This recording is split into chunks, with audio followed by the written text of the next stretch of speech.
sermon a day. I am Pastor Tom Estes, and this is your 5-minute sermon for April 7th, 2013. The title of today's message is Trusting God for Our Future. Look at Luke chapter 12, verse 22 through 24. It says this, "And he said unto his disciples, Therefore I say unto you, take no thought for your life, what ye shall eat, neither for the body, what ye shall put on. The life is more than meat, and the body is more than raiment. Consider the ravens, for they neither sow nor reap, which neither have storehouse nor barn, and God feedeth them. How much more are ye better than the fowls?"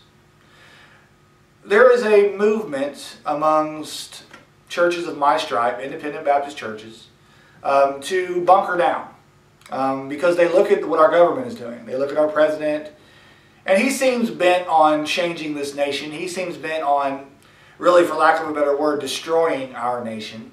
And I think the Democrats and Republicans are all that way. I think that they're playing a game, and we get caught up in it. There's people on the left and think, oh, the Democrats are on our side, they care about us. And people on the right, all the Republicans are on our side, they care about us. And they don't. They're playing a game, and we're kind of pawns caught up in the middle of it all. But because we can see that they're destroying the country, we say, well, it's time for us to maybe go and get some land and, build some storehouses, get some food set up, maybe, grab a bunch of guns. And I think having guns is great, by the way. I'm all for it. But, there's this idea of bunkering down. And the problem with this notion of bunkering down, and this is going to sound harsh, but I don't mean it to be, but the issue with this is it's not scriptural. It's just not. The Bible says very clearly that we are to not worry about those things. Now, the Bible is not telling us to be irresponsible and have nothing at all stored. I got food in my cupboard. I got more food than just enough food for today. And I'm sure all of you do as well. But this notion that we need to prepare for these things in a way that to where we almost stop living, stop working for Him, and just set up this storehouse just doesn't line up with what we see in the Bible. God is telling us very clearly, take no thought for these things. Don't worry about it. And the truth of the matter is, you and I, we don't know what's going to happen. There are some who will say, man, America's about to collapse. It's about to collapse. The dollar's going to collapse.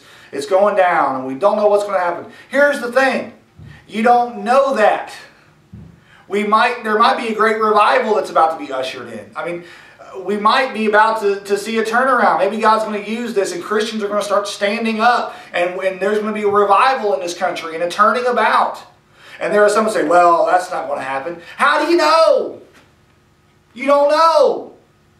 Again, I'm not saying the revival is going to happen, but I think it's just as crazy to say that revival is definitely going to happen as it is to say that we're definitely going to fall apart. We don't know what's going to happen. And that's the thing as Christians. We should know that. If anybody should know that we don't know, it should be Christians. God doesn't tell us to know. And we're not supposed to even want to know. We're supposed to trust Him. As Christians, we should be willing to walk in complete and utter darkness with only the light that is in front of the very next step. That should be all it takes for us as Christians to go forward for God. And here's the thing, when you start talking about bunkering down, when you start talking about, building your storehouses full of food and buying your land and all of that, when you start doing that, you're showing a lack of faith and you're not doing the work of God. What do you think that we are supposed to spend our time doing? Trying to reach the lost, or trying to bunker down? Trying to raise our family, or preparing for an apocalypse? And again, listen, I'm not saying the apocalypse isn't coming. What I'm saying is, God will watch over me. I know He will. He's promised to. He says He'll supply all my needs. You see, the problem is right now we're rich. And we think if we don't have our riches that we'll be destitute. But we won't be. God will watch over us. Does that mean I want to give up my house? Does that mean I want to give up my car or my clothes? No, I'm not saying that. But I know God's going to watch over me. He promised that He would. And here's the thing, Christian. He's going to watch over you. So what we need to do is be living for Him. Trusting Him for our future. Trusting Him with our everyday. The Bible says in the model prayer that we're supposed to pray this day for our daily bread. Let's trust God for our future, and I believe He will bless us. All right, so that was your 5-minute sermon for April 7th, 2013. I hope that's some interesting food for thought for you. I want to invite you to my new blog, BaptistPreacher.net.